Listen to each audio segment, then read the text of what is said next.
күн, құрметті оқырмандар. Сәлімхан атындағы Солтүстік Қазақстан облыстық әмбебап ғылыми кітапханасының әлеуметтік желілеріне жазушылар. Бүгінгі эфиріміздің қонағы ақын, химия ғылымдарының кандидаты, Манаш Қозыбаев атындағы Солтүстік Қазақстан университетінің оқытушысы Гүлсім Бағрамқызы Әубәкір. Гүлсім Бағрамқызының жуырда ғана «Іздерім» атты тұңғыш өлеңдер жинағы басылып шықты Алматы қаласында. Жинаққа автордың ар жырлары жазылған өлеңдері енген. Нәзік сезімге толы өлеңдері оқыған адамды терең ойға жетелейді. Өмір иірімі, туған жер, табиғат, әке, ана, сағыныш, сырлы шумақтары жаныңды тебірентіп, көңіліңді толқытады. Әсіресе ауыл мен елдегі ауыр өткір мәселелерге деген өз көзқарасын әдемі ұйқастармен жеңіл өру арқылы ой тастаса, кейде өткір сөзбен жеткізетін тұстарына куә боламыз.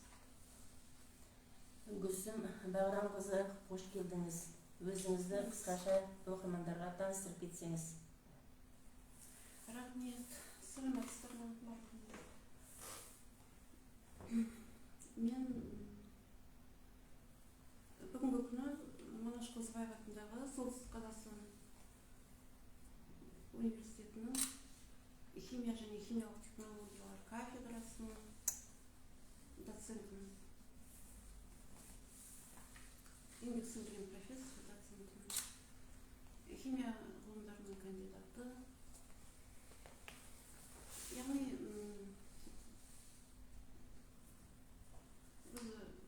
Солтүстік Қазақстан облысының тумасының, қазіргі бүгінгі Шалақын ауданының социалдық ауылының тумасының.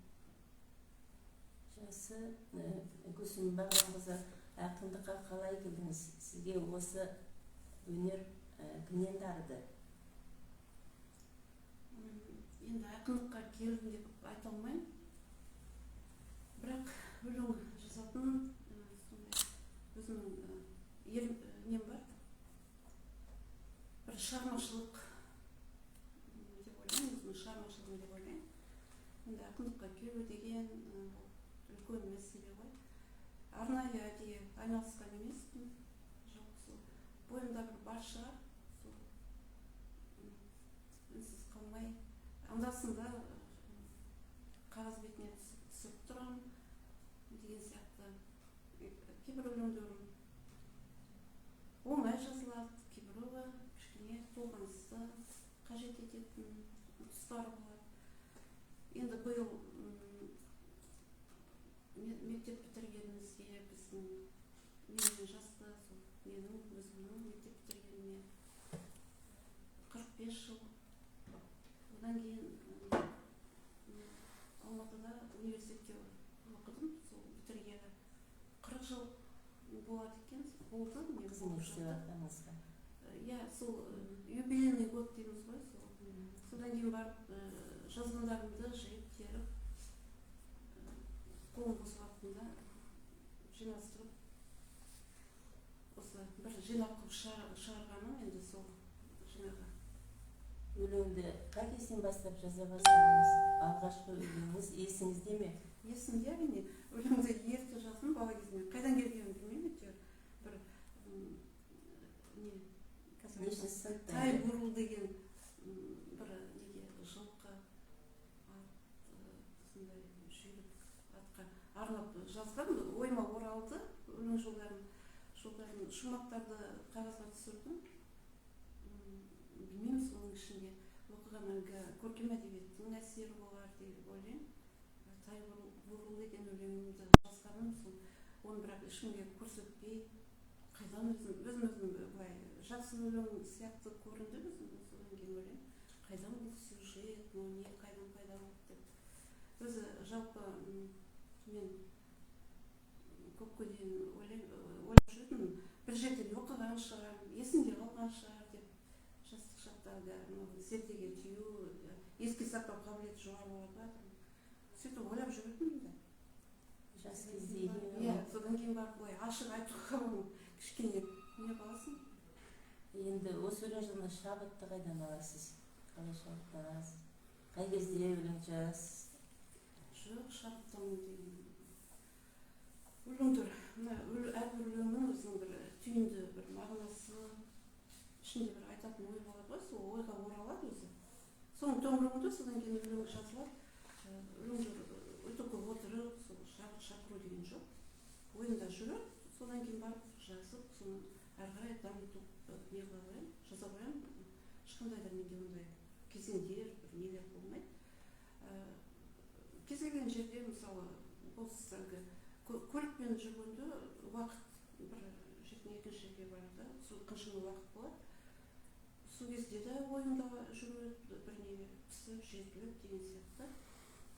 Бір келелі ой келу керек та, өлең жазу үшін. Содан кейін соның көңілімде өзі өріліп әрі қарай жазылып шығады. Жай ұйқастар емес, бір ойды бергім келеді, жеткізгім келеді деген сияқты. Ол қаншалықты сәтті шығып жатқанын мен білмеймін, бірақ та сол енді көңілдің, өзінің жан дүниенің бір қажеттілігі шығар деп ойлаймын. Бірақ та мен отырып, сол тебірене, немесе қиналып бір осы өлеңді шығарайын деген ондай сәттер жоқ. Кез келген ақынның еліктейтін ақыны болады. Сіздің өзіңіздің қандай ақынды үлгі тұтасыз?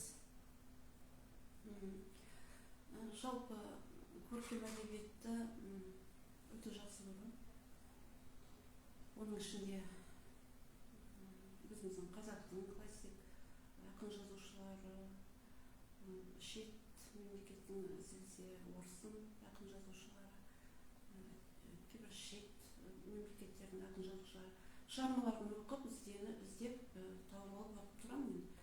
Кітап оқудан енді кейінгі кезде ғана неге байланысты шаршау ғой, көз деген адамның кітапты көп оқи беруге де кішкене физиологиялық бір нелер болады. Әйтпесе өмірі кітапқа деген сол іңкәрлік, көркем әдебиетке деген іңкәрлік өте ерте кезден бастап сол мектеп жасында деп айтайын, 6-7 сыныптарды оқып жүрген кезінде болды. Үлкен романдарды оқып тастағанбыз, мысалы үшін. Сол кездегі 3 томдық болып біздің Сергелден күйру, ымырт Сергелден күйру Әлпейсі бәл? Әзілхан Әлпейсі атамыздың романдарын мен сол кезде оқығам. Енді артынан бір қайырылып не болған. Содан кейін Әзілхан Әлпейсі атамыздың қазір классика болған нелер романдарын, махаббат жылдарын соңғы жазған махаббат жырлары деген өлеңмен жазылған романдар. Сол өте ерте кезден бастадым. Ауылда өте жақсы кітапхана болды. Содан кітап алып тұрақты оқырманы болды. Одан кейін әке-шешеміз әсіресе әкем қандай газет, журналдар бар, баспасөз құралдар, соның бәрін жазыла беретін. Соның бәрі үйге келіп, оны тізіп, бұрынғы кездегідей қабырғаға іліп, әрбір нөмірін сақтап дегендей, соның бәрін қандай бір жаңа журнал шықты, жазыла қояды, ол да келіп жатады. Оның бәрін жинаймыз, қолы бос уақыттарда қайталап қараймыз деген сияқты. Соның бәрі не болады ғой. Бұрынғы енді кішкентай күнімізде батырлар жыры, эпостарды оқыдық қой. Содан бастап бірте-бірте жаттадық, білдік. Соның бәрі әдебиетке деген сол сүйіспеншілік құштарлық қой. қазақ тіліне деген құштарлық, әдебиетке деген сусындау деген сол ертеден басталды. Енді ақын жазушылардан дегенде мен бәрін оқимын, барлық ақын жазушыларды. Енді жаман шығарма деген болмайды. Бір әдетім бастаған кітабымды, ол не болсын, проза болсын, поэзия болсын, қалай бастасам соны аяқтаймын, аяғына дейін. Менің ішінен бір өзіме қажетті бойыма сіңе береді ғой. Мен аяғына дейін оқимын, аяғына дейін бітіремін. Міне сол енді ақын жазушыларды айтып отырсам, проза поэзияны айтсам, менің жаныма ең жақыны бала кезде мен Мұхтар Шахановтың балладаларыма, өлеңдері, балладалар, поэмаларым сонымен өте әсер етті маған. Мұхтар Шахановтың өлеңдері. Бірақ өзім ол кісіге еліктемеймін. Бірақ сондай өте мындай не ғой шындық. Сол былай кеп түсетін аяғына дейін ақ па, ол ақ, аяғына дейін қара, ол қара, бұлар аяқтап кесіп не отырады ғой. Мен сондай соны өте жақсы көрдім. Менің жаныма жақыны Есенғали Раушанова. Есенғали Раушанова көп шығармасы бар, белгілі лирикалық өлеңдері ең бірінші оқығанда сол мені өте қатты бәрін жақсы көремін. Қарағым шығармалы өлеңдері тыңдағанымызға, Қадыр Мырзалиев ағамызға, Жұмабай Молдағалиев ағамызға. Енді мен абайды ай жақтан бастамай айтып отырмын, мектеп программасын. Программа болса да міндетті түрде бәрі оқиды ғой. Өзінің сүйіп қосымша оқитын шығармалары. Сол Есенғали Раушанованың лирикасы жаныма өте жақынырақ. Енді әйел адамдардың бәрін оның ішінде орыс нелері бар, ақындар бар деген сияқты. Жалпы қазіргі күнде бәрі классик болып бара жатыр ғой, айтып отқан адамдардың бәрі өтіп кеткен адамдар шығармалары классикалық қалды ғой. Солардың бәрін өте жақсы көрдім, жаныма жақын, тамаша. Ақынның бойында қандай қасиет болу керек? Ерекшеленді ғой енді ақын адам, жай адамдарға басқа сіздерге қарағанда. Сен оны ерекшелігі болады ғой өзі. Оның ерекшелігінің қандай екенін өзім. Бірақ та әрбір адамның бойынан жақсы қасиетті көргім келіп тұрады, жамандыққа кіргім келмей тұрады. Бірақ бәрібір содан кейін барып бір бұрылып кеткеннен кейін ол адаммен мүлде кетіп қалатын кездерім болады деген сияқты ғой. Жалпы үнемі сенім, үнемі жасыл көрсету, жасыл демеу деген қасиеттер ол барлық адамда болатын шығар. Енді мен өзімді қалай сипаттағанымды білмеймін. Бірақ мен сенгішпін, ақ көңіл, жанымда ешқандай сөйлесем ашылып сөйлеп барын айтып солай әңгімелесіп кетемін оған. Онда жасырын ешқандай не жоқ. Ой деген жасырып қалған болмайды. Бәрін түсініп, бәрін көресің, саралайсың, содан кейін айтылады, айтылмайды деген сияқты. Көңілге қарап тұрасың. Жинағын жаңа айтып кеттіңіз ғой, сіздерде барлығына осы себепкер болған бүгінгі эфирімізде жаңа айтылған өзімнің бір есеп беру жылы ғой осы деп жинап шығарған жинағым ғой өздерінде. Осы аты да неме орала кетті өзі тауып қойылған енді. Шында да осы 40 жылғы есебіңіз болып тұр ғой. Енді іздейтінім де бар деген сияқты. Алғашқы өлеңдеріңізден бастап осы бүгінгі өлеңдер әр жылдарға таныстық. Соны айтайын дегенім жаңа көңілге қарап тұрамын. Мына жерде бір не бар менде, пародия жазғаным бар. Соны атына өзім оқығылар деп, ақын ағаға деп жалпы қойдым. Ойлайсың, оқып ренжіп қалма. Түсінетіндері бар, түсінбейтіндері бар деп. Біздің кітапханамыздағы осы Қызылжардан Ескен лепке ендіңіз біздің жинаққа. Содан кейін бәйшешектер бассейн жинаққа екі тілде шыққан қыз келіншектердің біздің облыстың ақындарының кітабына. Енді мынау іздерім кітабын көріп отырмыз, бұл алғашқы жинағымыз. Оған дейін бұдан біздің жинақтан басқа жинаққа алғашқы өлеңдеріңіз қандай жинаққа енді? Жаңағы ақындыққа келу дегенде сол әлгі бір шабып беретін мүмкін сол да шығар, басылып тасқа басқандай басылып шығып жатса еңбектерің өте жақсы, кішкене әсер етеді ғой. Кішкене емес, үлкен әсер ететін шығар. Сол ең алғашқы жинағым немен жаңағы Қостанай қаласында жұмыс істеген тұстарым болды. Ол міне 1998 жылы жазылып тұр. Эфирге көрсетсеңіз. 98-99 жылдар бір 2 жылдай Қостанайда болдым. Мектепте мұғалім болып қызмет істедім. Мен сол кезде кездейсоқ деймін бе, тағдыр шығар тоғыстырып тұрған. Онда сол Қостанай таңы газетінің жанында жас қалам деген жас шығармашылықпен жазатын жаңағы жастардың басын қосып журналист, ақын Ғайнижамал Сайманқызы Бердалинова апамызбен таныстым. Сөйтіп сол кісінің енді жас нелерінің арасында үлкен болсам да, жасым үлкен болсам да, солардың арасында осылай жарияланып тұрған, сол кісінің басшылығымен, сол кісінің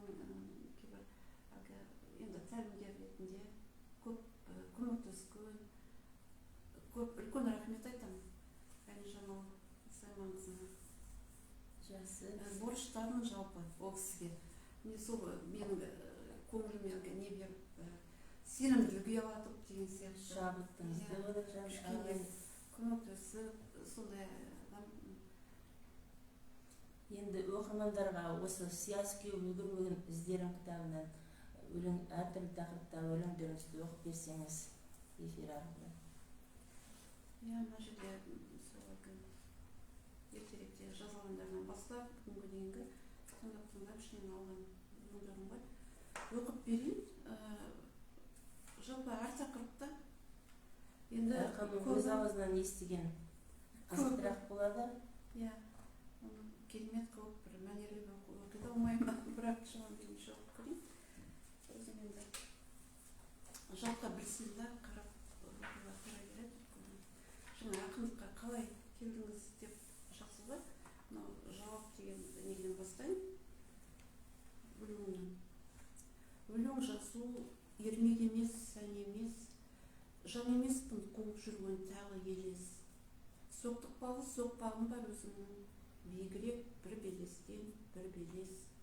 Жүре берем жеткенімше мәрене, жаратушым дәметпеймін дәнеңе. Өзің құйған көңілімнің тұнығын шайқамаймын, байламаймын және де. Шырқап тұрар кеудем дайын асқаған, сол асқаған биіктерге бастаған. Өзім сынып құшақтасам біреуді, қойнына тығып алған тас табам. Шақтарында сенің құлап жасыған, не бақыттан арнасынан тасыған. Сабыр деймін, сәл сабыр ет жаным, сосын оңашаға асыған. Ағытамын шетіндегі түйінін, моншағымның тізген көздің жасынан. Түн тыныштық сипап сонда шашымнан, ай нұр аппақ табылады қасымнан. Моншағымның мәржандарын мөп-мөлдір, әп қағазға төгіп басылам. Сонан кейін мына жерде көп нелер бар, сық шумақтар, жеке көңілдің бір сәттері болады ғой, әрбір сол кезде туған өлеңдер болады, шығып қалған өлеңдер. Солардан бір-екеу қопарып қалсам, кеудемде толған сағыныш, нәзік бір жіпке байланып тұр ғой бар туған. Көзімнен сүйші, тұзды көлімнен қанып іш, ағыл тегілмін, алдында сенің тартылма. Қауырсын қанат әлі де менің талабым, сағыныш көлде желкенсіз жүзіп барамын. Үміттің жібі үзілмесін деп бір сәтке, өзіңе келіп тығылам, жұма қаралым.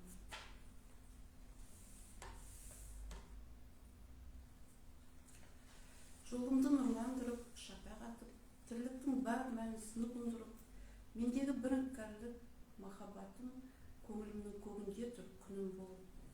Сүрінсін сәулем ұстап түрегелем, жып-жылы жүрегімді жүрегелем. Мендегі ізгіліктің көзісің сен, мен де бәрін қайта саған берем. Ортаймашы, қорқамын көлеңкеде. Жеткізбей арман, алыстап қалған, мазалай береді бір үңгеп. Жарқ етіп күнім шығар малдан, айтылар еді сырым көп. Сарғайып жүрсем сағыныштардан, кездесу үшін күлімдеп. қыраным деуге жетеді күшім, биікке салған тұғырым, мөлдіреп көзге тұнады шын, арқаңа қынжырының, бір махаббатты мойындау үшін арналды бүкіл ғұмырым. Енді ары қарай жалпы жинағымды өмірден өтіп кеткен әкем мен анама деп ескерткіш арнадым. Яғни сол қазір мен әкеме және анама арнаған өлеңдерімді оқып берейін. Әкеме жетінші. Әкеме, егіліп сәл нәрседен көңіл балам, табылмай іздегенім алаң болам. Кейде шаршап жүрсем де жалғыздықтан, безініп кетем кейбір адамдардан. Адалдыққа айналам тұрса тұнып, кеудемнің күмбірлейді күйсандығы. Жаманға жақындасам, керек жерде көрсетем мінезімнің қиқарлығын. Елемей қырсықтарды күні бүгін күліп келем, ол менің ірілігім. Негізі аталардан қалған мінез, ал сосын әке сенің тірілігің. Сен болғасын қашанда күнім күлген, шыңғыр өрмелеп шындықтың гүлін терген. Бұралаңы жолымның, не жүгімнің ауырлығы мысқалдай білінбеген. Соқтықпалы соқпағым, қалағаным, белгісіз қай шанаға барғаламын. Ыстық соғып, не аяз қарығанда, өзіңсің тыныстау паналарым. Сапардың соңы барын бәрі білген, бір күн болар қараңғы, қара түннен. Жан тәніммен жалаңаш қалам-ау деп, сол күннен келметтей қорқамын. Ол күн туды әкемнің күн 2 жылға.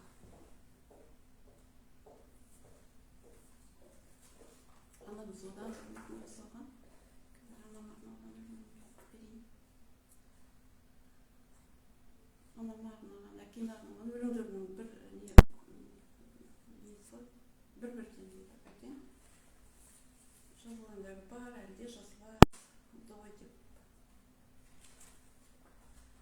83 дейді. Анама, өмірдің қалт-құлт еткен кемесінде, сен 60-тың, мен 40 бедесінде, жанып тұрмыз екі ана, екі шырақ, құдіретім жетпеді кеңесуге. Құлақ аспай көп айтқан кеңесіне, тұрған жанып құр менің елесің бе? Өзін де, өмірді де түсінбеген, қызыңды сен түсінбей келесің бе? Аптасын болатындай бір тұрағы, табылмай жарым көңіл шығар құрады, тәп-тәуір жарық бар шырағданның жалын салмақсыз ғой шалқымалы, айнала ауа көшіп жел тұрады, дірдек қағып сөнуге сәл тұрады, жарығы жалын үшін күрескері бір басына жетіп ағартылады. Өмірдің қалт-құлт еткен кемесінде, сен 60-тың, мен 40 бедесінде, жанып тұрмыз екі ана, екі шырақ, құдіретім жетпейді теңесуге.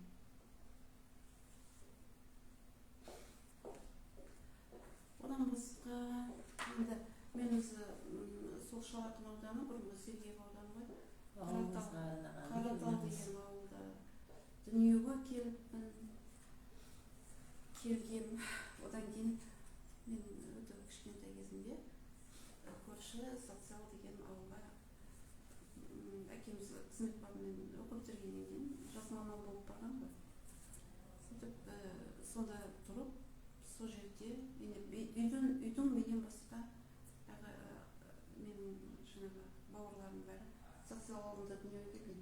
Мен сол Қараталда. Қараталда туылдым, Социалда өстім, оқыдым. Жалпы тәрбиенің бәрі социалдық. Алайда мынау Қараталым деген туған жерге арнаған өлеңім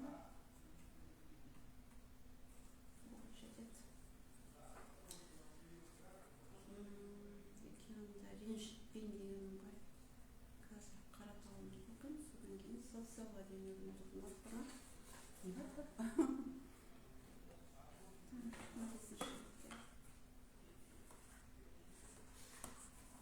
Қараталым, алысқа кетпесем де жүрмедім жиекем. Өзіңе бұл қызыңның арнаған сыйы бөлек. Мен үшін Қараталым аспаның биігірек. Сен жаттан есет ылғи ерекше бір жылы деп. айналдым ағайын жұрт мейірлі жүздерімен, туған жер төсіндегі бабамның іздерінен, бәйгі өмір қараталып көрін тек ілгеріден, жете бер ғасырларға жеткіншек гүлдерімен. Сән берген айналаңа аютас ақ отауын, қасында қарсы алыппын алғашқы өмір таңын. Атамның тері тамған өзіңсің нақ отаным, мәңгілік сағынышым тұмарым қара тауым. Сол аютастың басында дүниеге келіп, 6 айға толғанда көшіп келген. Қасиетті мекен ғой енді ол. Рахмет. Социал. Өмірде сенсің жұмағы жердің, бойыма сезім бұлағын бердің. Жібекте жұмсақ төсеніш жапқан, балауса майса құрағын керім. Мендегі мінез қайнары өзің, сен өткен күндер жайдары кезім. Жұтамын қанбай түтін иісіңді, демім естік шырағың сенің. Өзіңде аппақ қою түн қалың, жұлдызды аспан сұлутаң жаным. Аңқыған жұпар жусанның исі, қаныма құйған құштарлық нәрін. Тағдыр тұлпарым байланған қазық, келбетің сағым өмірлік азық. Көгіңді жүрер көңіл кептерім, сағыныш сазын әуеге жазып. Сөздері сүйіп тербетсін дедім, келешек төргі өрлетсін сенім. Мен әлемімнің темір қазығы, ауылдың бүгін мұңдаймын менің. Енді ауылдың тақырыбы ол ерекше тақырып. Жанымызды ауыртады. Көп ауылдарымыз, қазір орнығана қалған ауылдарымыз бар ғой. Облыста олда өте көп бие. Әлі отыр.